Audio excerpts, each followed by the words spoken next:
Thums up presents माटी के लाल सुपरस्टार दम है तो दिखा, powered by Shyam steel audition show. सच चुकल बा मुंबई के ऑडिशन मंच।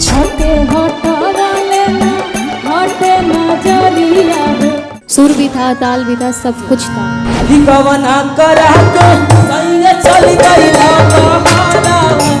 हमके तो मजा आइल भैया। कान्हे बन दुखिया हरवा छैला जवान रे। आपका परफॉर्मेंस सिंगिंग बहुत अच्छी लगी। और मुटकी मोरैया जवनपुर के निकला के टिकुलिया गोरखपुर के सिलेक्टेड है।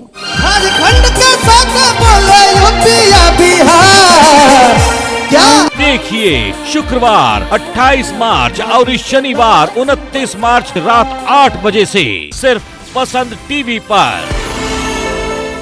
थम्स अप माटी के लाल superstar, powered by Shyam steel. Flexi strong TMT bar, strong भी फ्लेक्सिबल भी।